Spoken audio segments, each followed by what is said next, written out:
The fence post splintered under the hammer's weight, and Amelia Langford cursed under her breath as another hour's work crumbled into useless kindling. The Wyoming sun beat down mercilessly on her shoulders as she surveyed the damaged section of fencing that separated her modest ranch from the open range beyond. 3 days of steady work, and she had barely managed to repair 100 feet of the boundary line that her husband had maintained so effortlessly.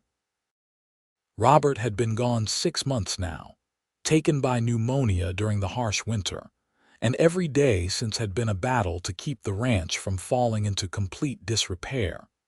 She wiped the sweat from her brow with the back of her hand, leaving a streak of dirt across her forehead. The summer of 1882 had proven particularly unforgiving, with temperatures soaring and the land drying to dust under the relentless heat. Her cattle needed water, the fences needed mending, and the barn roof had developed a leak that she had no idea how to fix. At 24 years old, she had imagined her life would be filled with children and laughter by now, not this endless struggle against the elements and her own inexperience. The sound of hoofbeats made her turn, one hand instinctively going to shield her eyes from the sun's glare. A rider approached from the east, silhouetted against the bright sky. She recognized the horse first, a magnificent chestnut mare that belonged to Lucas Zimmerman, the owner of the largest ranch in Rawlins and the surrounding Carbon County area. Her heart sank slightly. She knew what this probably meant. Lucas had made offers to buy her land twice since Robert's death, each time politely but firmly rebuffed. As he drew closer, she could make out his features more clearly. Lucas was a man in his late 20s, tall and broad-shouldered, with dark hair that curled slightly at the edges beneath his wide-brimmed hat. His face was weathered from years of outdoor work, but his eyes were kind, a deep brown that seemed to hold genuine concern as he took in her disheveled appearance and the broken fence post at her feet. "Morning, Mrs. Langford," he said, tipping his hat as he reined in his mare. "Saw you working out here from the ridge. That's a tough job for anyone, let alone doing it alone." Amelia straightened her spine, determined not to show weakness despite the exhaustion that made her bones ache. "I manage well enough, Mr. Zimmerman. The fence will hold." He dismounted with easy grace, looping his horse's reins over a still-standing post. His eyes traveled over the section she had been working on, and she saw him take in the uneven spacing, the posts that leaned at slight angles, the wire that sagged in places where it should have been taut. She felt heat rise to her cheeks that had nothing to do with the sun. "Let me fix everything for you," he said, his voice gentle but firm. "Not just this fence, but everything that needs doing. The barn roof, the water pump I noticed was giving you trouble last week, all of it." "I do not need charity," Amelia replied, her pride flaring despite her exhaustion. "I can handle my own affairs." "I am not offering charity," Lucas said, moving closer but maintaining a respectful distance. "I am offering help to a neighbor. There is a difference." "You want my land," she said bluntly. "Everyone knows it. You have been expanding your holdings for years, and my property sits right in the middle of what would otherwise be one continuous spread for you." Something flickered across his face, an expression she could not quite read. "I will not lie and say I have not thought about it, but that is not why I am here today, Amelia." He paused, then corrected himself. "Mrs. Langford, I am here because watching you struggle out here alone does not sit right with me. It did not sit right with me when your husband was buried, and it sits even less right now, 6 months later, when I can see how much this place is taking out of you." The use of her first name, quickly corrected though it was, sent an unexpected warmth through her chest. She had been Mrs. Langford or Madam, or simply the widow to most people in town for so long that hearing her given name spoken in that low, earnest voice felt almost intimate. "Why do you care?" she asked, and hated how her voice cracked slightly on the words. Lucas removed his hat, running a hand through his hair in a gesture that seemed more vulnerable than she would have expected from the most successful rancher in the county. "Because I remember what it was like when my father died and left me with more responsibility than I knew how to handle. I was 19, and I thought I had to do everything myself to prove I was man enough to run the place. Nearly killed myself that first year, working from before dawn until well past dark, refusing every offer of help because I thought accepting it made me weak." He looked directly at her, and she found herself unable to look away from those steady brown eyes. "It took my mother sitting me down and telling me that strength is not about doing everything alone, but about being wise enough to know when to accept a helping hand. So I am offering you mine. No strings, no expectations, no designs on your property, just a neighbor helping a neighbor." Amelia felt tears prick at her eyes and blinked them back furiously. She had cried enough in the dark privacy of her bedroom over the past months. She would not break down in front of Lucas Zimmerman, no matter how kind his words or how genuine he seemed. "I cannot pay you," she said quietly. "Not in money, anyway. The ranch barely brings in enough to cover the taxes and basic supplies." "I did not ask for payment," Lucas replied. "But if it makes you feel better, you could provide lunch for my men when they come to work on your place. My cook is capable, but his meals tend toward the practical rather than the enjoyable.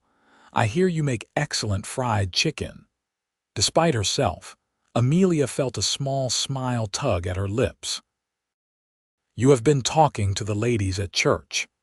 Mrs. Patterson may have mentioned it," Lucas admitted, and the corners of his eyes crinkled with his own smile. "Along with detailed descriptions of your biscuits, your apple pie, and something she called the best beef stew this side of the Mississippi." The tension that had been coiling in Amelia's shoulders began to ease slightly. There was something disarming about his honesty, the way he seemed content to stand there in the blazing sun, hat in hand, waiting for her answer without any pressure or impatience. "Just the fence?" she asked, testing the waters. "Whatever you need," he countered. "But we can start with the fence if that makes you more comfortable." She looked at the broken post, at the miles of fence line that still needed attention, at the barn in the distance with its sagging roof and peeling paint. She thought about the sleepless nights worrying about how she would manage it all, the constant fear that one bad season would force her to sell everything Robert had worked so hard to build. "All right," she said finally, the word coming out barely louder than a whisper. Then stronger, "All right. You can help with the fence, but I work alongside you. This is still my ranch, and I need to know how to maintain it properly." Lucas's smile broadened into something that made her heart skip unexpectedly. "I would not have it any other way, Mrs. Langford. A rancher should know every inch of their property and how to care for it. I will teach you everything my father taught me." He replaced his hat and moved toward the pile of lumber she had been attempting to work with. His hands, she noticed, were large and capable, scarred from years of hard work but sure in their movements as he examined the wood. "This post split because the grain was running the wrong direction. See here." He tilted it so she could see the pattern in the wood. "You want the grain running vertical, not diagonal. It makes the post much stronger and less likely to split when you drive it into the ground." Amelia moved closer, genuinely interested despite her earlier reluctance. Lucas smelled like leather and soap and something else, something earthy and masculine that was not unpleasant. She forced herself to focus on the wood grain he was indicating. "I did not know that," she admitted. "Robert always handled the fence work. I helped with the cattle and the garden, the house and the cooking. He said he would teach me the rest when we had sons old enough to learn alongside me. Her voice caught on the words, on the future that would never happen now. Lucas was quiet for a moment, respectful of her grief. Then he said gently, "Well, I will teach you now. And if you have sons someday, or daughters for that matter, you will be able to teach them yourself. My mother can work a fence line as well as any man I have ever met, and she taught me half of what I know." The afternoon passed in a way Amelia had not experienced since Robert's death. Lucas was patient but not condescending, showing her how to select the right posts, how to dig the holes to the proper depth, how to brace the corners so the whole fence line would hold tension properly. He let her do the work herself, only stepping in when she genuinely struggled, and even then, he guided her hands rather than taking over completely. "You have got it," he said as she successfully tamped earth around a post, checking and rechecking to make sure it stood perfectly vertical. "That will hold for 20 years if you treat it right." The pride she felt at his words was out of proportion to the accomplishment, but she could not help smiling. "One down, about 500 to go. We will get there," Lucas assured her. Rome was not built in a day, and neither was a good fence line. As the sun began to lower toward the horizon, painting the Wyoming sky in shades of orange and pink, Lucas straightened from the last post they had set. "I should head back before dark. I will bring a crew tomorrow if you are amenable. We can get a good portion of this done in a few days with enough hands." Amelia nodded, suddenly reluctant to see him go. The ranch seemed less lonely with another person on it, less overwhelming with someone to share the work. "Tomorrow, then. I will have lunch ready at noon." "Looking forward to it," Lucas said, and she thought he might mean more than just the food. He mounted his mare with the easy confidence of a man who had spent most of his life in the saddle. "Mrs. Langford, thank you for letting me help. I know it was not easy for you to accept." "Thank you for offering," she replied, "and for not making me feel foolish about it." He tipped his hat to her one more time, then turned his horse toward home. Amelia watched him ride away, a lone figure against the vast Wyoming landscape, until he disappeared over the ridge. Only then did she turn back to survey the day's work. The fence line was not much longer than when she had started that morning, but the posts that stood now were straight and true, set with skill rather than desperate determination. She made her way back to the small ranch house as twilight descended, feeling the day's exertion in every muscle but also feeling something else, something she had not felt in a long time. Hope, perhaps, or the first fragile stirrings of something she was not quite ready to name. The next morning, Amelia woke before dawn, as had become her habit. But instead of the usual dread that accompanied consciousness, she felt a flutter of something almost like anticipation. She dressed quickly in her most practical work dress, one of the few that did not show every stain and tear from ranch work, then paused in front of the small mirror in her bedroom. Her reflection showed a woman who looked older than her 24 years. Sun and wind and grief had left their marks on her face, had carved lines around her eyes and mouth that had not been there a year ago. Her hair, once her pride, now seemed dull and lifeless, pulled back in the same simple bun she wore every day because she could not spare the time or energy for anything more elaborate. She found herself wondering what Lucas saw when he looked at her. Probably just a neighbor in need, she told herself firmly. A widow struggling to maintain her late husband's property, worthy of help in the same way anyone in the community might be. The fact that he was handsome and kind and made her heart beat faster when he smiled had nothing to do with anything.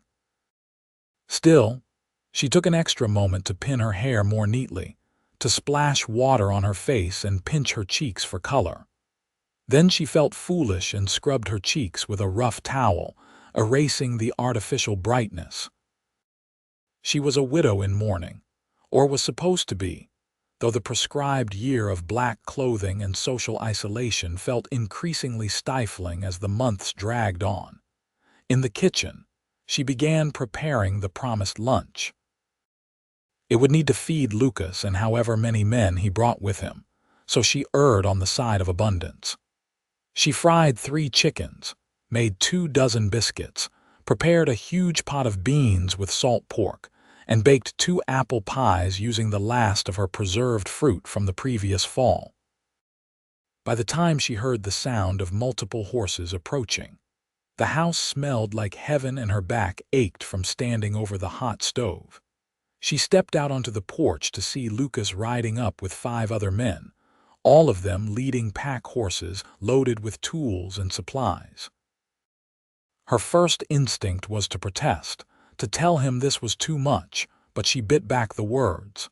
He had made it clear yesterday that this was not charity, and she needed to respect that, needed to let him help in the way he saw fit. "Morning, Mrs. Langford," Lucas called out, swinging down from his saddle. "I brought some hands to make quick work of this. Hope that is all right." "Of course," Amelia replied, descending the porch steps. "I have lunch ready for whenever you need it." The other men tipped their hats to her, a mix of ages and experience levels that suggested Lucas had chosen his crew carefully.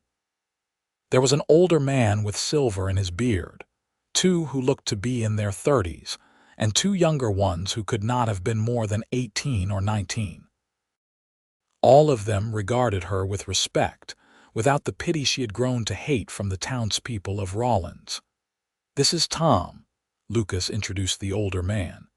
"He is my foreman and probably knows more about fence building than anyone in Carbon County. The rest are good hands who know what they are doing. I will have them work on the fence line while I take a look at that barn roof you mentioned." "I did not mention it," Amelia said, confused. Lucas had the grace to look slightly sheepish.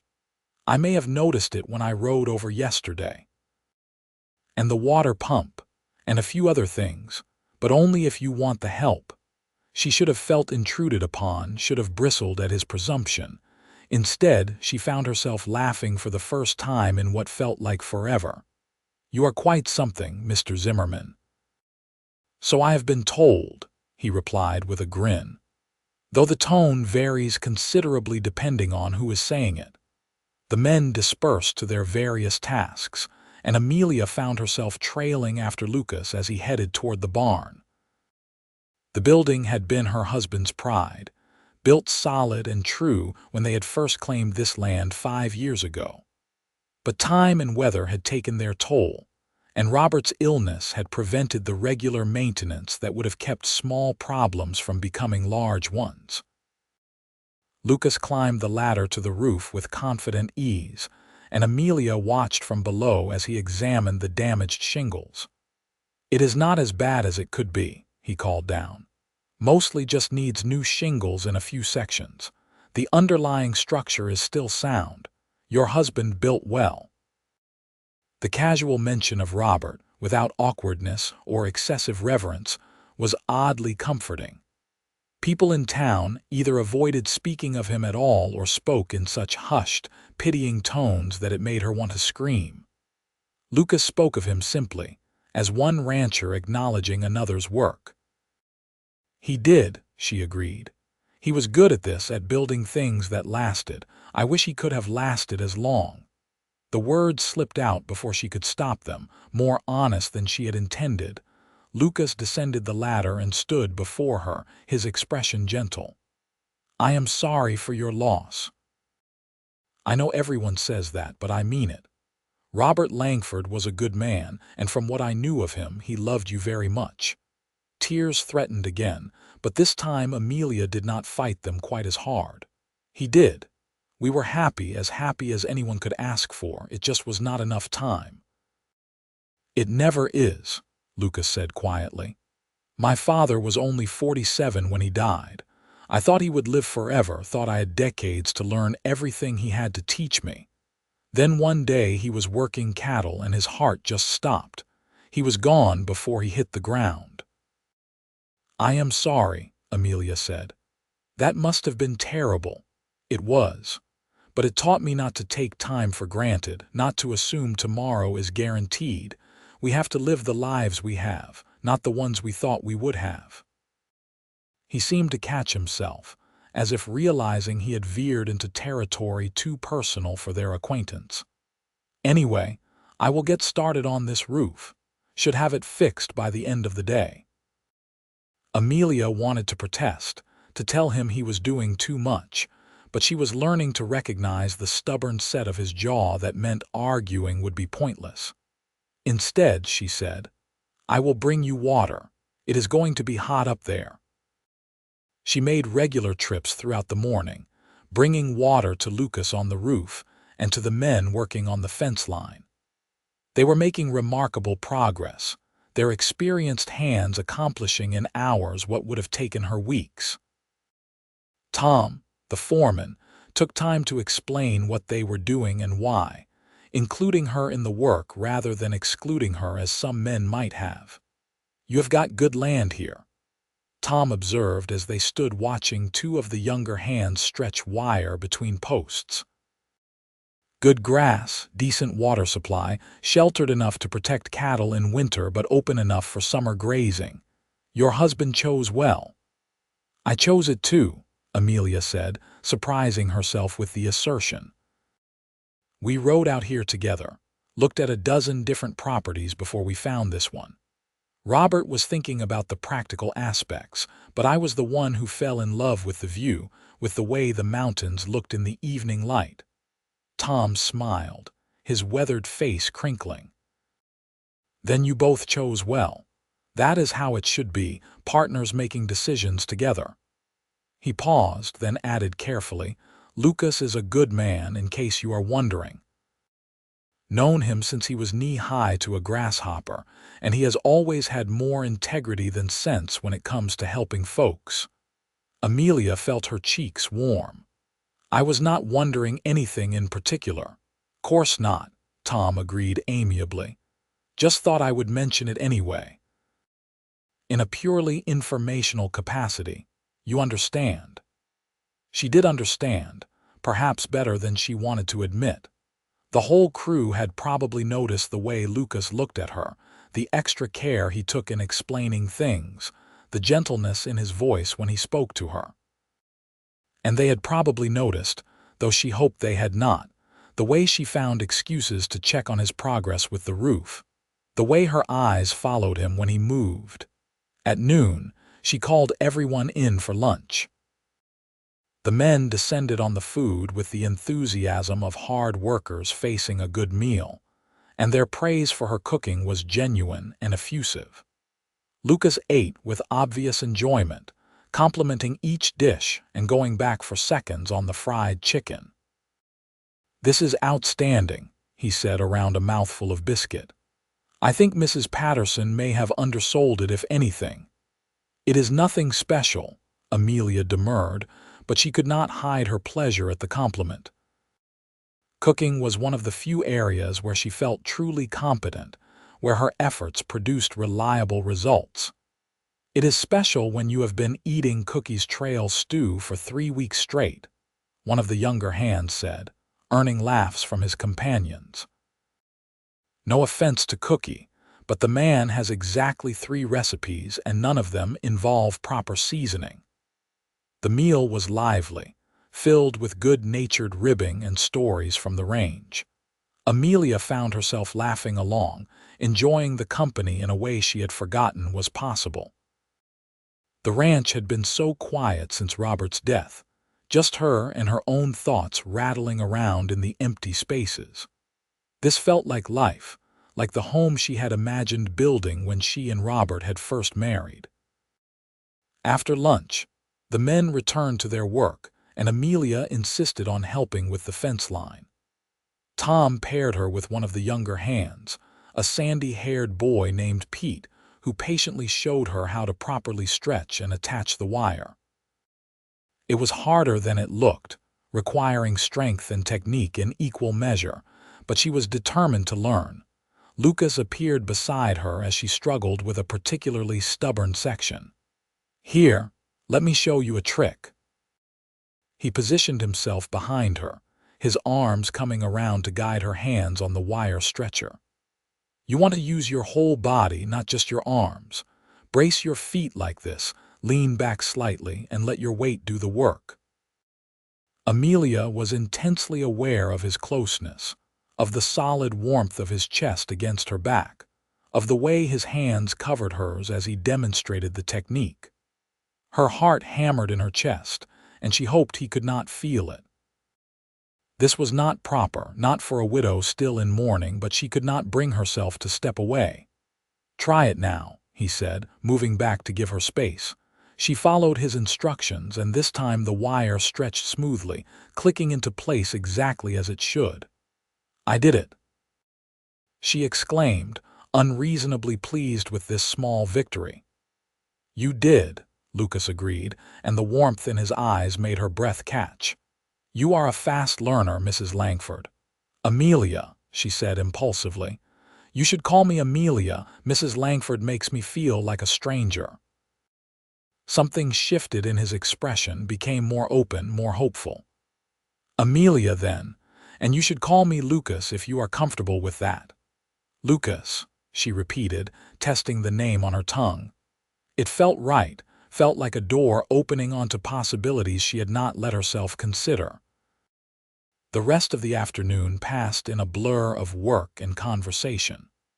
Lucas moved between tasks, helping wherever he was needed, always with an encouraging word or a patient explanation. Amelia watched him interact with his men and saw the respect they had for him. The way they worked harder in his presence, not out of fear, but out of genuine desire to meet his standards. As the sun began to set, the crew surveyed their progress with satisfaction. The fence line was more than half complete, the barn roof was fully repaired, and Lucas had even managed to fix the water pump, which now worked smoothly for the first time in months. "We will come back tomorrow and finish the fence," Lucas told her as the men prepared to leave. "Day after that, we can look at whatever else needs attention." "You have already done so much," Amelia protested. "I cannot ask you to keep spending your time here when you have your own ranch to run." "You are not asking," Lucas reminded her. "I am offering. And my ranch runs fine with Tom in charge for a few days. This is where I want to be." The last sentence hung in the air between them, weighted with meaning that neither of them was quite ready to fully acknowledge. Amelia nodded, not trusting her voice. The men mounted up and rode out, their easy camaraderie fading into the distance. Lucas was the last to leave, lingering as he checked his saddle straps with more attention than they probably required. "Thank you," Amelia said softly, "for everything. Not just the work, but for treating me like I have something to contribute, like I am not just a problem to be solved." Lucas turned to face her fully, his hat in his hands again in that gesture she was coming to recognize as a sign of sincerity. "You are not a problem, Amelia. You are a woman facing difficult circumstances with more courage than most people could manage. I admire that. I admire you." The words sent warmth flooding through her, a feeling that was equal parts pleasure and guilt. Was it wrong to feel this way so soon after Robert's death? Would people talk if they knew how her heart raced when Lucas looked at her, how she found herself thinking about him during the long, lonely evenings? "I should go," Lucas said, though he made no move toward his horse. "But I will be back tomorrow if that is all right." "It is more than all right," Amelia admitted. "I find that I am looking forward to it." His smile could have lit the darkening sky. "So am I, Amelia, so am I." The next few days fell into a pattern that Amelia came to treasure. Lucas and his men would arrive at dawn, work through the morning, break for the elaborate lunch she had prepared, then continue until the sun began to set. Each day saw more repairs completed, more of the ranch's desperate needs addressed. But more than that, Each day brought Amelia and Lucas closer together in ways that had nothing to do with fence posts and roof shingles. They talked while they worked, sharing stories of their pasts, their hopes for the future, their fears and dreams. Amelia learned that Lucas had never married, had come close once when he was 22, but the woman had decided she wanted city life rather than the isolation of a ranch. He had thrown himself into building his spread after that, pouring all his energy and passion into creating something that would last. "You regret it?" Amelia asked one afternoon as they took a break from stretching wire. "Not following her to the city." Lucas considered the question seriously, as he seemed to consider everything she asked. "I regret that I was not enough for her, that what I could offer did not measure up to what she wanted. But no, I do not regret staying. This land, this life, it is part of me in a way I cannot explain to someone who does not feel it too. I would have withered away in a city, become a shadow of myself." "I understand that," Amelia said. "Robert asked me once, after a particularly hard winter, if I wanted to move to town, get a house in Rawlins where life would be easier, but I could not imagine it. This ranch, as hard as it is, it feels like freedom in a way nothing else ever has." "That is exactly it," Lucas said, his eyes lighting up with the passion of shared understanding. "Freedom. The ability to build something with your own hands, to stand on your own land, and know that what you have is yours because you worked for it, earned it." They talked about books they had read, Amelia admitting that she hoarded the occasional novel like treasure, reading and rereading the same stories, until the pages were soft with handling. Lucas confessed to a love of poetry that he claimed would ruin his reputation if it became widely known, then recited a passage from Whitman that made her laugh with its exuberance. "I sing the body electric," he intoned with mock seriousness, then grinned. "Though in my case, it is more like I sing the body exhausted after a long day of fence work." "It is beautiful, though," Amelia said. "The poetry, I mean. The way he sees glory in ordinary things, finds meaning in the everyday."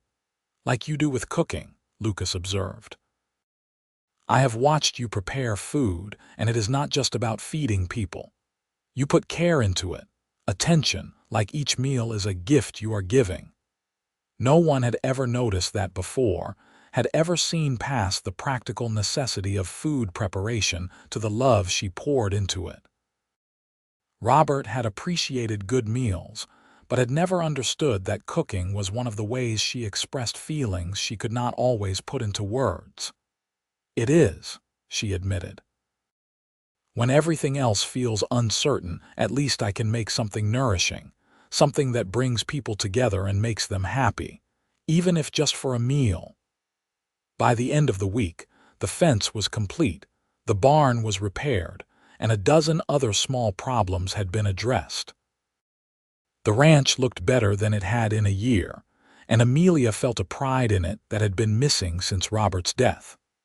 But more than the physical improvements, she felt a change in herself, a lifting of the fog of grief that had surrounded her for so long. On the last evening after the other men had ridden out, Lucas lingered again. This was becoming their routine, these moments alone as twilight descended, and Amelia treasured them even as she felt guilty for doing so. "I suppose this is it," she said, trying to keep her voice light. "Everything is fixed now. You can get back to your own ranch without a widow monopolizing your time." "Amelia," Lucas said, his voice serious, "you have not been monopolizing my time. I have been exactly where I wanted to be." He paused, seeming to gather his courage. "I would like to keep coming by if you would allow it. Not to work necessarily, but just to see you, to spend time with you." Her heart leaped even as worry flooded through her. "People will talk," she said quietly. "A widow, supposedly in mourning, entertaining a gentleman caller. It is not proper." "I do not care what people say," Lucas declared. But if you do, if you need more time, I will wait. I just need you to know that my feelings for you have nothing to do with your ranch or your late husband or anything except who you are. You are brave and kind and strong and beautiful, and I cannot stop thinking about you." Amelia felt tears on her cheeks before she realized she was crying. "I feel the same way," she whispered, "and it makes me feel so guilty because Robert has only been gone 6 months. I should be devastated, should not be able to even think about another man. But when I am with you, I feel alive again in a way I had forgotten was possible." Lucas stepped closer, close enough that she could see the darker flecks in his brown eyes, could smell the familiar scent of leather and soap that she had come to associate with safety and warmth. "Robert loved you, right?" "Yes," Amelia said without hesitation. "Very much." "Then he would want you to be happy, would want you to live fully rather than shutting yourself away in grief. Love is not a finite resource. Feeling something for me does not diminish what you felt for him. How did you get so wise?" she asked, attempting to lighten the heavy emotion of the moment. "I am not wise," Lucas said with a slight smile. "I am just a man who knows what he wants and is trying to find the courage to reach for it." He raised one hand slowly, giving her time to step back if she wanted. When she did not, he gently cupped her cheek, his thumb wiping away her tears. "May I court you properly, Amelia? I know we will have to be discreet, we'll have to move slowly so as not to cause talk, but I want to do this right." "Yes," she breathed. "Yes, Lucas, you may." He smiled then, a smile of such pure joy that it transformed his whole face. "You have made me happier than you could possibly know." He leaned forward slowly, telegraphing his intention, and pressed a soft kiss to her forehead. It was chaste, proper, nothing that could be considered scandalous. But the tenderness of it, the reverence, made her feel cherished in a way that went beyond passion. "I should go," he said reluctantly, stepping back. "But I will be back on Sunday after church if you will let me. We could have lunch, maybe take a ride around your property, talk about your plans for the ranch." "I would like that very much," Amelia said, already anticipating the wait until Sunday with a mixture of excitement and nervousness. The days until Sunday dragged interminably. Amelia threw herself into work, cleaning the house from top to bottom, tending her vegetable garden, doing all the routine tasks that kept a ranch running. But her mind was elsewhere, replaying conversations with Lucas, remembering the warmth in his eyes, the gentleness of his touch. She attended church on Sunday with her usual quiet demeanor, sitting in the pew she had shared with Robert, and trying not to let her gaze wander to where Lucas sat several rows ahead. But she was acutely aware of his presence, of the moment during the hymn when his rich baritone voice rose above the congregation, of the way he greeted people after the service with genuine friendliness. Mrs. Patterson cornered her on the church steps. "You are looking well, dear," the older woman observed. "There is color in your cheeks again. I am glad to see it." "Thank you," Amelia said, hoping her face did not reveal the reason for that color. "I hear Lucas Zimmerman has been helping you with your ranch, Mrs. Patterson continued, her eyes sharp with curiosity. "That was kind of him." "Very kind," Amelia agreed carefully. "The repairs were desperately needed and I could not have managed them alone." "Of course not, dear. No one expects you to. And Lucas is such a good man, so responsible and steady. Any woman would be lucky to have his attention." The words were pointed, deliberate, and Amelia felt both exposed and oddly defended. "He has been a good neighbor," she said neutrally. Mrs. Patterson patted her hand. "Robert has been gone 6 months, Amelia. No one who loved him would want to see you grieving alone forever. Just remember that when you think about what people might say." With that cryptic blessing, she moved on to corner someone else. Lucas appeared at her elbow moments later. "Are you ready?" he asked quietly. "I am," she confirmed, and they walked to where their horses were tethered. The ride back to her ranch was comfortable, filled with easy conversation about the sermon and the town gossip Lucas had overheard. When they arrived, Amelia prepared the lunch she had planned, trying not to be nervous as Lucas washed up at the pump outside. They ate on the porch, enjoying the slight breeze that offered relief from the summer heat. The food was excellent, if Amelia said so herself, and Lucas praised every dish with genuine enthusiasm. But there was an undercurrent of tension, an awareness that this was different from their previous meals together. This was intentional, deliberate, a courtship rather than just neighborly assistance. After lunch, they saddled horses and rode out across her property. Lucas listened attentively as she pointed out features of the land, water sources, and natural shelter, the best grazing areas, and the spots where she had found wild flowers blooming in the spring.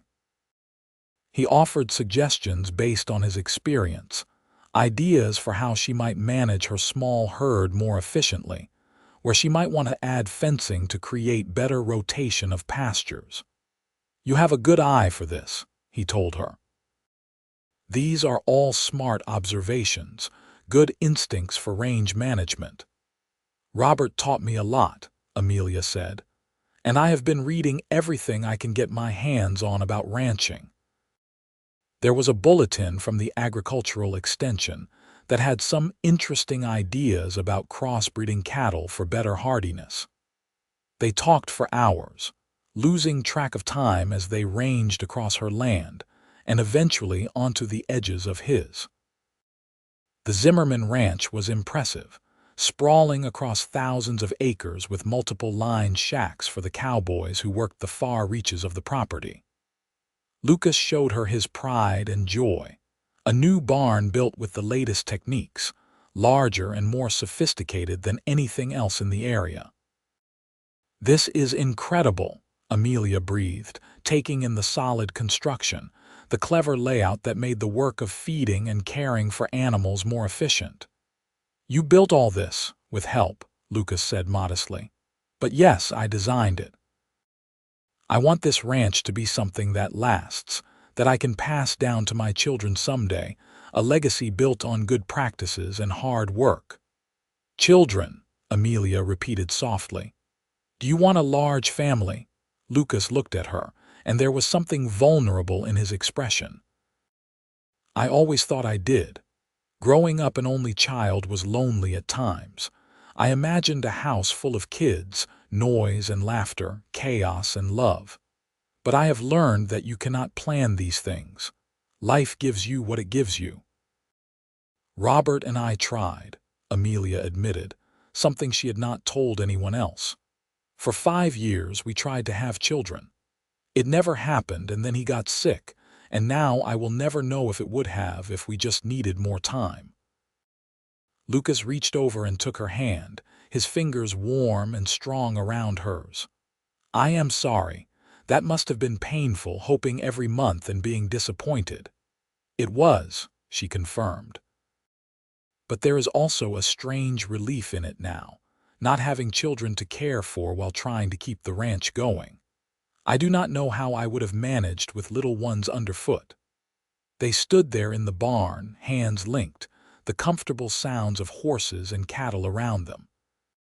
Lucas tugged her gently closer until she was standing right in front of him, close enough to feel the warmth radiating from his body. "Amelia," he said, his voice low and earnest, "I know we are taking this slowly, being proper about everything. But I need you to know that this is not casual for me. I am not passing time or seeking companionship out of loneliness. When I look at you, I see my future.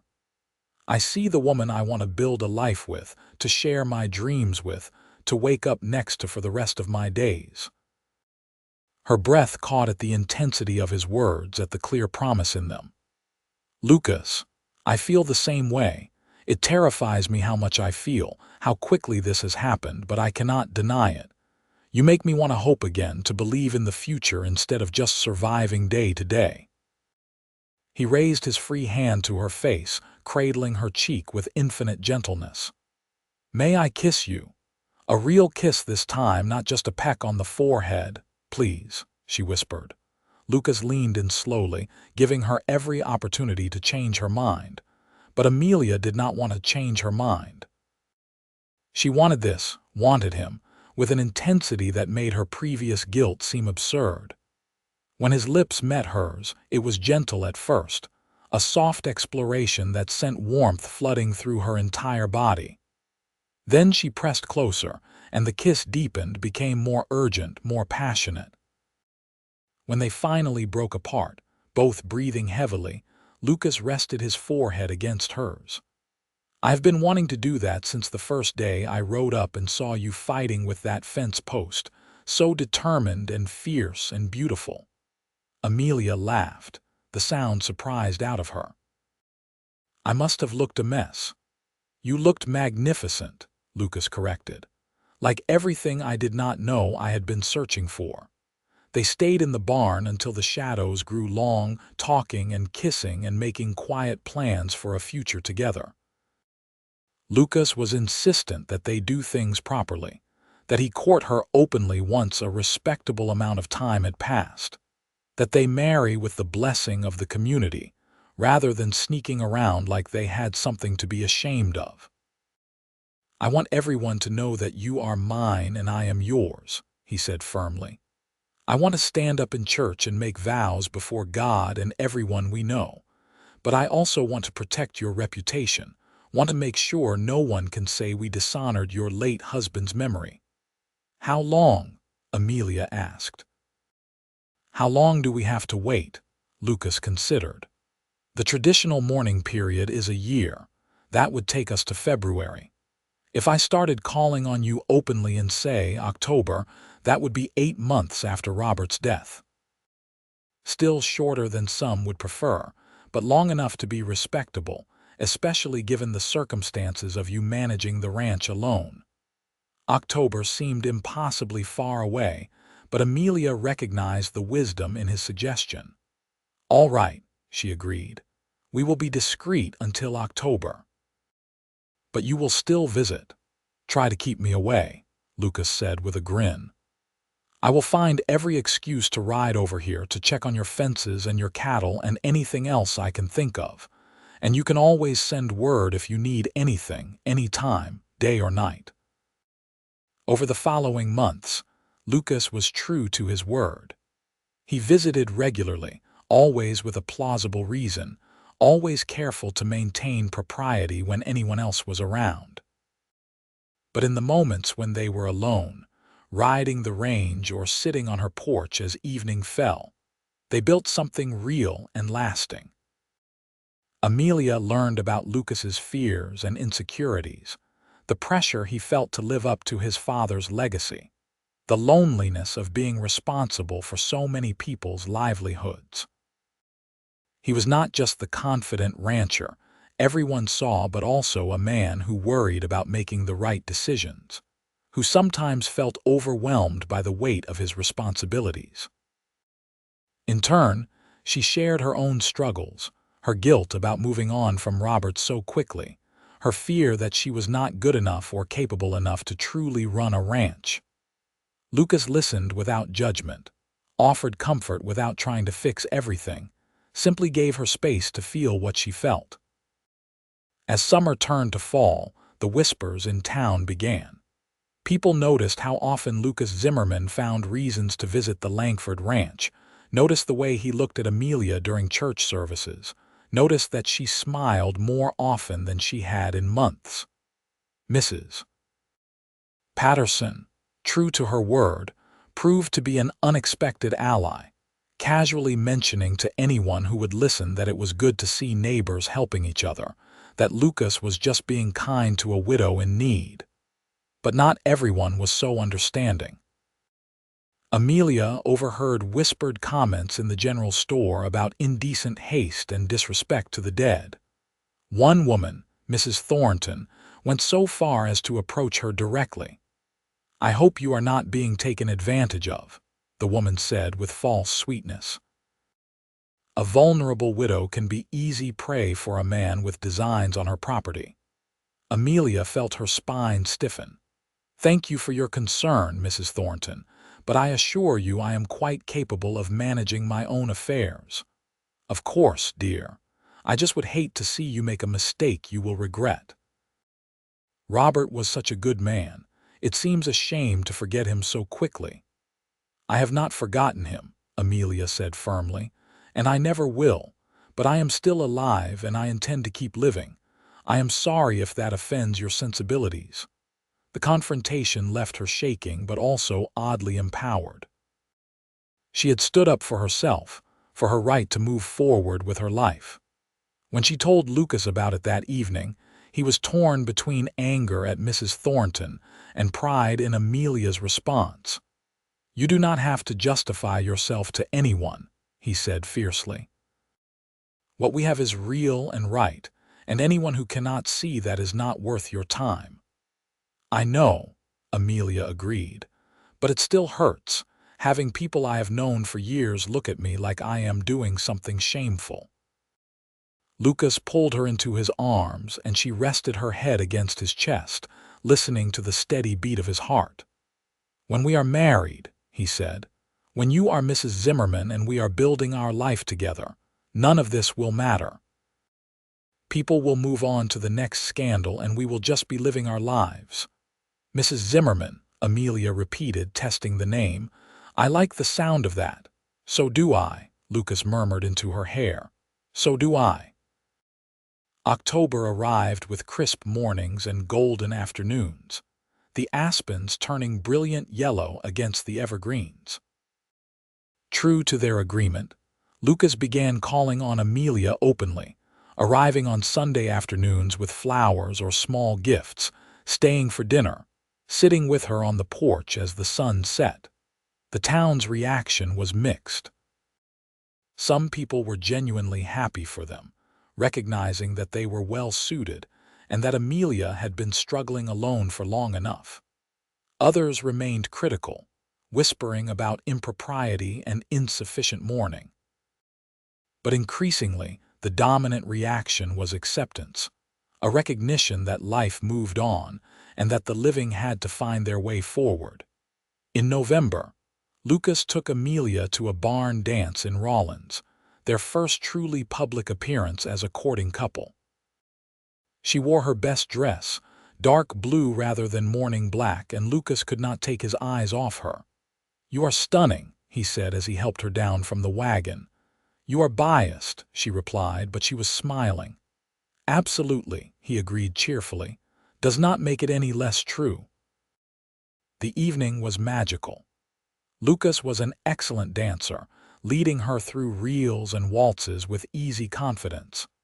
Other men asked for dances, and Lucas graciously allowed it, though Amelia noticed he watched carefully to make sure she was comfortable. The community saw them together, saw how happy they were, and the remaining resistance to their relationship seemed to melt away. As the evening wound down, Lucas led her outside for some air. The Wyoming night was clear and cold, stars brilliant in the dark sky.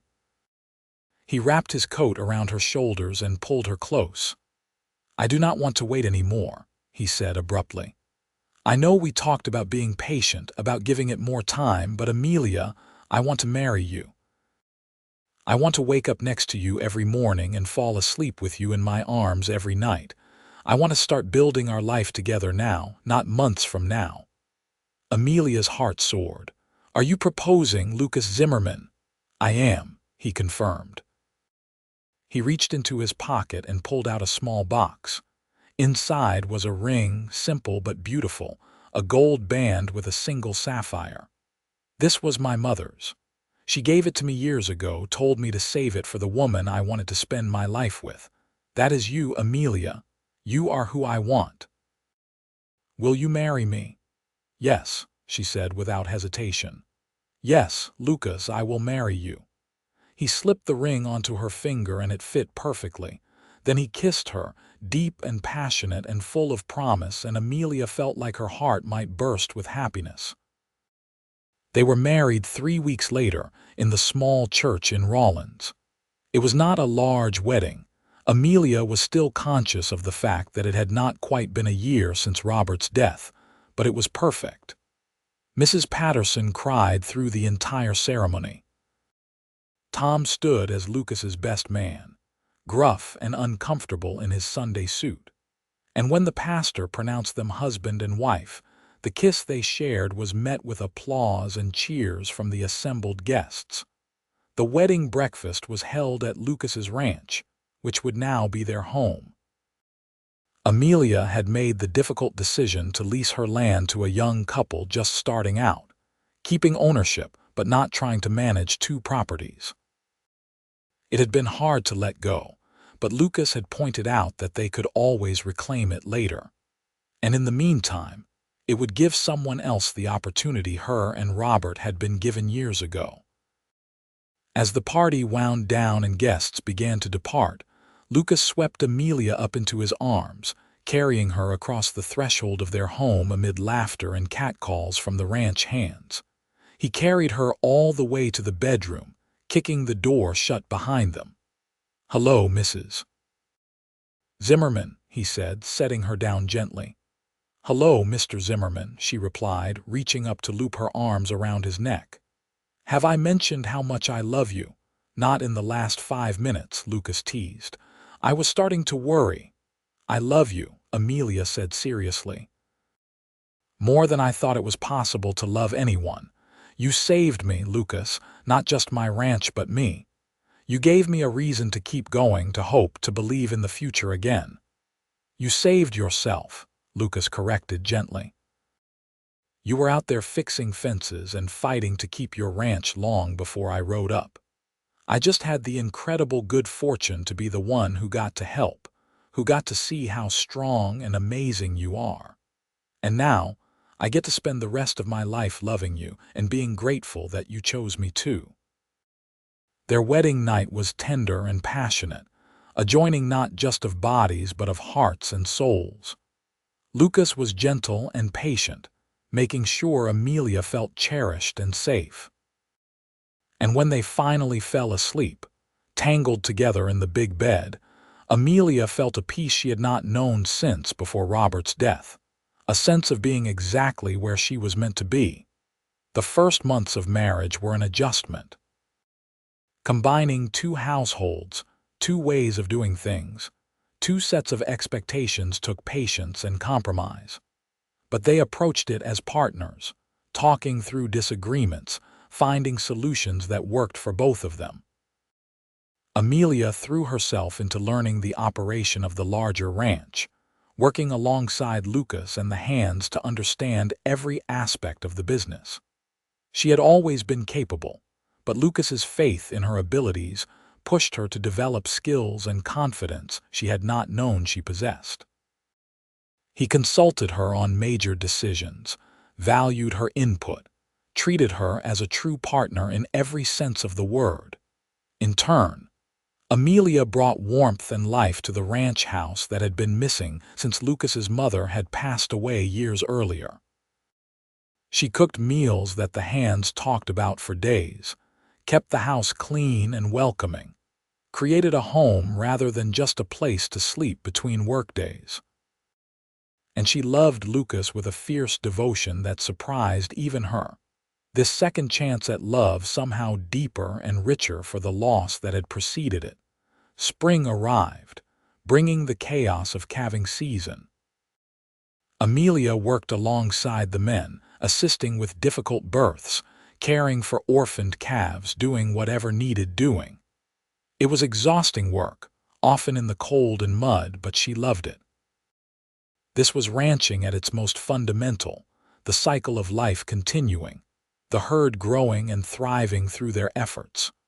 One evening, after a particularly long day, Lucas found her in the barn, bottle-feeding a calf whose mother had rejected it. He sat down beside her in the straw, watching as the little creature sucked eagerly at the bottle. "You are going to make such a good mother," he said softly. Amelia felt the familiar pang of sadness at the mention of children, the reminder of the years of trying and failing with Robert. "I hope so," she said, "if it ever happens." "It will," Lucas said with certainty. "I feel it. This time next year we will have a little one of our own to care for." She wanted to believe him but was afraid to hope too much. They had been married for 6 months, and while they had not been actively preventing pregnancy, nothing had happened yet. The old fears crept in, the worry that perhaps she simply could not have children, but Lucas's prediction proved prophetic. By late summer, Amelia began to suspect she might be pregnant. The signs were subtle at first: a certain tenderness, unusual fatigue, a sensitivity to smells that had never bothered her before. She waited, not wanting to say anything until she was certain, not wanting to disappoint Lucas if she was wrong. When she finally went to see the doctor in town, he confirmed what she had begun to hope. She was definitely expecting, probably about 3 months along, which would put the birth in early spring. Amelia walked out of his office in a daze, one hand pressed to her still flat stomach, marveling at the miracle of the life growing inside her. She told Lucas that evening, unable to contain the news any longer. They were sitting on the porch, watching the sunset paint the sky in shades of pink and gold. She simply took his hand and placed it on her abdomen. "There is a baby in there," she said softly. "Our baby. We are going to be parents." Lucas's face transformed, joy and wonder and something like awe washing over his features. "Truly?" he asked, his voice breaking. "We are having a baby, we are," Amelia confirmed, tears streaming down her face. He pulled her into his arms, holding her so tightly she could barely breathe, and she felt the wetness of his tears against her neck. They stayed like that for a long time, wrapped in each other's arms, overwhelmed by the magnitude of this gift they had been given. The pregnancy was not easy. Amelia suffered from severe morning sickness that lasted well into the 4th month, leaving her weak and unable to keep much food down. Lucas was incredibly patient, holding her hair back when she was sick, bringing her dry crackers and weak tea, worrying over her constantly. "I am fine," she kept insisting. "This is normal, or so the doctor says." "I do not like seeing you suffer," Lucas said, his brow furrowed with concern. "It will pass," Amelia assured him, "and it will be worth it when we have our baby." As her belly grew, she had to adjust her activities. The heavy ranch work became impossible, which frustrated her to no end. But Lucas was firm about her not overexerting herself, enlisting the help of the hands to make sure she did not try to do too much. Winter arrived, bringing its usual challenges. The ranch was well prepared, thanks to Lucas's meticulous planning and the hard work of the crew. Amelia spent more time in the house, sewing baby clothes and preparing the nursery they had set up in a small room off their bedroom. She thought often of Robert, of the children they had never had, and felt a bittersweet pang. She wished he could have experienced this joy, even as she was grateful for the life she had with Lucas. One evening, as she sat knitting a tiny blanket, Lucas settled beside her, his hand on her swollen belly. The baby kicked, a strong thump against his palm, and his face lit up with delight. "Did you feel that?" he asked unnecessarily. "I feel every moment," Amelia laughed. "This child is incredibly active. I think we are going to have our hands full." "Good," Lucas said. "I want a child with spirit, with the strength to face whatever life brings." "Like both of us," Amelia said, covering his hand with hers. "Strong enough to survive loss and build something new from the ashes."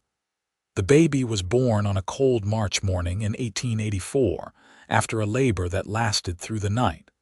Lucas was frantic with worry, pacing the hallway outside their bedroom as the midwife worked. When the baby's first cry finally split the air, He nearly broke down the door trying to get to Amelia. "You have a son," the midwife announced, placing the squalling infant in Amelia's arms. "A big, healthy boy." Lucas approached slowly, almost reverently, staring down at the tiny life they had created. The baby had a shock of dark hair and lungs that proclaimed his displeasure at being brought into the cold world. Amelia counted fingers and toes, marveling at the perfection of him. "We made this," she whispered in wonder. "This perfect little person." "What should we name him?" Lucas asked, reaching out one finger to stroke the baby's soft cheek. They had discussed names endlessly over the past months but had not been able to settle on anything definite. Now, looking at her son's face, Amelia knew exactly what felt right. "Robert," she said softly. "Robert Lucas Zimmerman.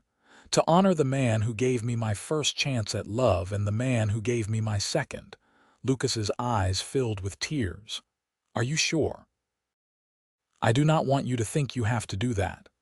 "I am sure," Amelia said firmly. "Robert would have loved this child, would have been so happy for us. It feels right to give our son his name." "Robert Lucas Zimmerman," Lucas repeated, testing the name. "It is perfect. He is perfect." "You are perfect." The first months with a baby were exhausting and wonderful in equal measure. Young Robert was a healthy eater and a terrible sleeper, keeping them up at all hours with his demands. But Amelia had never been happier, even in her sleep-deprived state. Watching Lucas with their son, seeing the gentleness and love with which he handled the tiny infant, made her fall even more deeply in love with her husband. Lucas was hands-on in a way many fathers were not, changing diapers and walking the floor with a fussy baby without complaint. He would hold Robert for hours, talking to him in a low voice about the ranch, about the cattle, about the life they would build together. "You are going to be a rancher," he told the baby seriously. "The best rancher in all of Wyoming. But first, you need to learn to sleep through the night so your mother can get some rest." As Robert grew, the ranch prospered. The combination of Lucas's experience and Amelia's fresh ideas proved powerful. They experimented with new breeding techniques, improved their grazing rotation, and developed a reputation for quality cattle that commanded premium prices. The ranch that Lucas had inherited grew even larger and more successful, a true testament to what they could accomplish together. When Robert was 2 years old, Amelia discovered she was pregnant again. This time, the pregnancy was easier, perhaps because she knew what to expect, perhaps because she was chasing a toddler and did not have time to dwell on every symptom.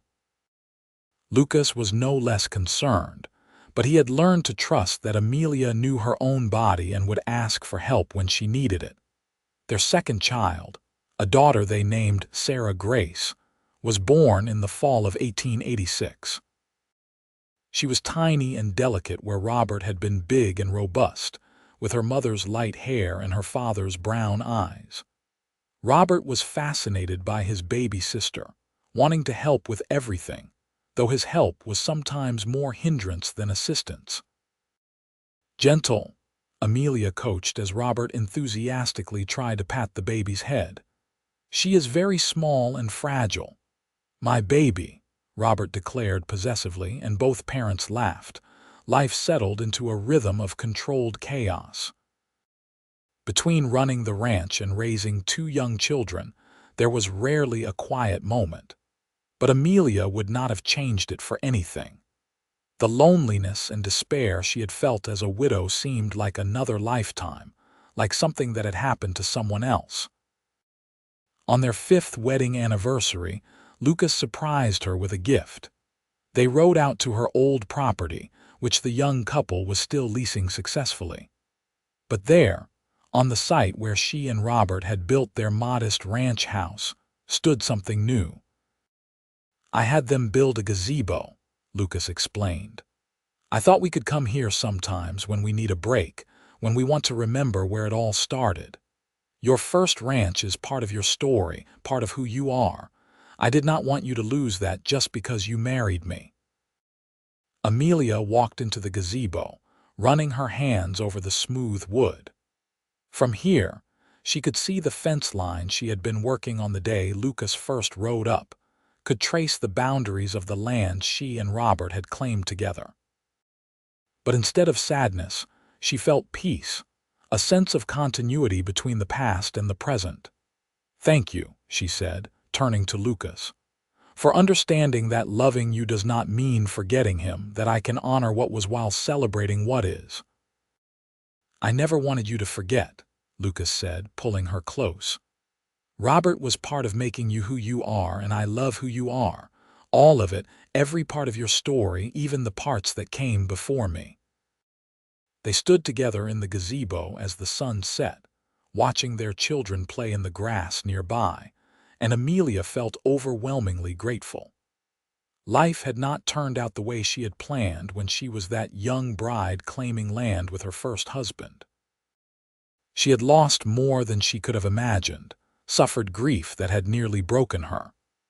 But she had also gained more than she had dared to hope, had found love twice in one lifetime, had built a family and a home and a legacy that would endure. Years passed in a blur of growth and change. Robert grew into a serious boy who took his role as heir to the ranch very seriously, following his father everywhere and absorbing knowledge like a sponge. Sarah was her mother's daughter, practical and capable, but also with a creative streak that expressed itself in drawing and music. The ranch continued to prosper, surviving droughts and harsh winters and all the challenges that the Wyoming landscape could throw at them. Lucas and Amelia added to their family twice more, a son named James and another daughter named Elizabeth. Their house was always full of noise and activity, muddy boots and childish laughter, the chaos and joy of a large, loving family. On quiet evenings, when the children were finally asleep and the ranch work was done, Lucas and Amelia would sit together on the porch, just as they had during their courtship. They would talk about their day, make plans for the future, simply enjoy the comfort of being together. "Do you remember the day we met?" Lucas asked one such evening. "When I rode up and saw you fighting with that fence post." "I remember thinking you were very presumptuous," Amelia said with a smile, "coming onto my property and offering to fix everything like I was a damsel in distress." "You were in distress," Lucas pointed out, "just not the helpless kind. You were the strong kind, the kind who fights and keeps going even when everything seems impossible." "And you saw that," Amelia said softly. "You saw me, really saw me, not just as a poor widow who needed saving, but as a woman worth knowing, worth loving." "Best decision I ever made," Lucas said, pulling her close. "Riding over that day, offering to help, changed my whole life." "Mine too," Amelia agreed. "I had given up, Lucas. I did not think I would ever feel anything but grief and exhaustion again. But you showed me that there could be joy after sorrow, love after loss, hope after despair." They sat in comfortable silence, watching the stars emerge in the darkening sky. Somewhere in the house, one of the children cried out in sleep, and they both tensed, waiting to see if it would escalate. When quiet returned, they relaxed again. "I love our life," Amelia said. "Every chaotic, exhausting, wonderful moment of it." "So do I," Lucas replied. "So do I." As the years turned into decades, Lucas and Amelia watched their children grow and eventually start families of their own. Robert took over increasing responsibility for the ranch, proving himself every bit the capable rancher his father had been. He married a sweet girl from town and gave them 3 grandchildren who ran wild across the same land. Their parents and grandparents had worked. Sarah surprised everyone by showing an aptitude for business that eventually led her to manage the financial side of the ranch operation, freeing Lucas and Robert to focus on the actual cattle and land management. She married a banker from Cheyenne and split her time between the ranch and the city, somehow managing to excel in both worlds. James and Elizabeth found their own paths. James as a veterinarian who served ranches throughout Carbon County, and Elizabeth as a teacher in the growing town of Rawlins. All 4 children remained close to home, bound by the love of the land and the strong foundation their parents had built. Amelia and Lucas aged gracefully together, their hair turning silver but their love remaining strong. They scaled back their direct involvement in the ranch as their children and grandchildren took over, but they never fully retired, never stopped being invested in the land and the life they had built together. On their 40th wedding anniversary, the whole family gathered at the ranch for a celebration. 4 children, 8 grandchildren, and a host of friends and neighbors filled the house and spilled out onto the grounds. There was music and dancing, food and laughter, stories told and memories shared. Lucas stood to make a toast, and the crowd quieted to listen. 40 years ago, I rode onto Amelia's property and offered to fix her fences. What I did not know then was that she was going to fix me, that she was going to take my lonely, bachelor existence and transform it into a life full of love and purpose and joy.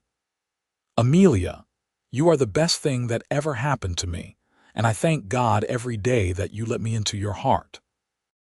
Amelia stood beside him, tears streaming down her face. You saved my life, she said simply, in the most literal sense. I was drowning in grief and work and loneliness, and you threw me a line and pulled me to safety. But more than that, you gave me a reason to live again, to hope again, to love again. You gave me this beautiful family, this amazing life. I could not have asked for a better partner, a better husband, a better father for my children. They kissed, to the cheers and applause of their family, and Amelia thought about how far she had come from that desperate widow fixing fences in the summer heat. She had lived 2 full lives, had loved 2 good men, had built something lasting and meaningful from the ashes of loss. As the party continued around them, Lucas pulled her close and whispered, I would do it all again in a heartbeat. Every moment, every challenge, every joy, all of it as long as it was with you. So would I, Amelia whispered back. So would I. They danced together as the sun set over the Wyoming landscape they both loved, surrounded by the family they had created and the legacy they would leave behind. And Amelia knew, with absolute certainty, that her life had turned out exactly as it was meant to. The pain and loss she had suffered had led her to exactly where she needed to be, to exactly who she needed to be with. That night, as they prepared for bed in the house that had been their home for 4 decades, Lucas reached for her hand. I love you, Amelia Zimmerman. I have loved you from the moment I saw you, and I will love you until my last breath. And I love you, Lucas Zimmerman. Thank you for riding up that day, for offering to fix everything, for seeing me when I could not see myself. They fell asleep holding hands, just as they had nearly every night of their marriage, 2 people who had found each other when they needed it most, and had built something beautiful from that chance encounter. The years continued to pass, bringing the changes and challenges that life always brings. Lucas developed arthritis that made long days on horseback difficult, and Amelia's eyesight began to fail, making the fine needlework she had always enjoyed nearly impossible. But they adapted, found new ways to be useful, new ways to contribute to the ranch and the family. They spent more time in the gazebo Lucas had built on Amelia's old property, watching the seasons change and reminiscing about the lives they had lived. Robert's name came up often in these conversations, and Amelia found that she could speak of her first husband with fondness rather than pain, could honor his memory while celebrating the life she had built with Lucas. "You think he would approve?" she asked Lucas one day. Of us, of how everything turned out, Lucas considered the question seriously, as he always did. "I think he would be grateful that you did not spend your life alone, that you found happiness again. Any man who truly loved you would want that for you." "I was lucky," Amelia said. "To be loved by two such good men, to have two chances at building a life and a family." "We were both lucky," Lucas corrected. "I got to spend my life with the most amazing woman I have ever known. That is more than most people can say." On a crisp October morning in 1924, 40 years almost to the day after they had first openly courted, Lucas did not wake up. He passed peacefully in his sleep, his hand still holding Amelia's. She knew immediately, felt the absence of him even before she opened her eyes to confirm it. The grief was profound but different from when she had lost Robert. She had lived a full life with Lucas, had no regrets about time wasted or words left unsaid. They had loved each other completely, had built something lasting together, had said goodbye in the way that mattered most by living every day fully. The funeral was attended by hundreds of people, testament to the life Lucas had lived and the community he had served. Amelia stood straight and dry-eyed through the service, supported by her children and grandchildren, drawing strength from the legacy they had created together. Afterward, she went to the gazebo on her old property, the place Lucas had built to honor where their story began. She sat there as the sun set, remembering the day he had ridden up and offered to fix everything for her. He had kept that promise in ways neither of them could have imagined, had fixed not just her fences but her broken heart, her shattered hopes, her desperate loneliness. "Thank you," she whispered to the twilight, "for everything, for seeing me, for loving me, for giving me a life beyond anything I could have imagined." Amelia lived for another 10 years, dying peacefully at the age of 76, surrounded by her family. She spent those final years watching her grandchildren grow, seeing the ranch continue to prosper under Robert's capable management, secure in the knowledge that what she and Lucas had built would endure long after they were gone. She was buried next to Lucas in the cemetery overlooking Rawlins, the town that had been their home for so many years. The headstone bore both their names and a simple inscription chosen by their children. Together they built a legacy of love and land that will endure forever. The ranch they had poured their lives into continued for generations, passing from Robert to his children and then to theirs. The gazebo Lucas had built stood for over a century, a landmark on the property and a reminder of where it all began. And in the stories passed down through the family, Amelia and Lucas lived on. The widow and the rancher who had found each other when they needed it most, and had built something beautiful from the ashes of loss and the promise of hope. Their great-great-grandchildren still work the land that Amelia first claimed with Robert and then built into an empire with Lucas. They know the story, how their great-great-grandmother was fixing fences when their great-great-grandfather rode up and offered to fix everything for her. They know about the love that grew from that offer, the family that was built, the legacy that endures. And on quiet summer evenings, when the Wyoming sun paints the sky in shades of gold and the cattle graze peacefully on the rangeland, you can almost see them still, a widow and a rancher, two people who found love twice and built a life that would outlast them both, standing together as they had stood in life, partners in all things forever.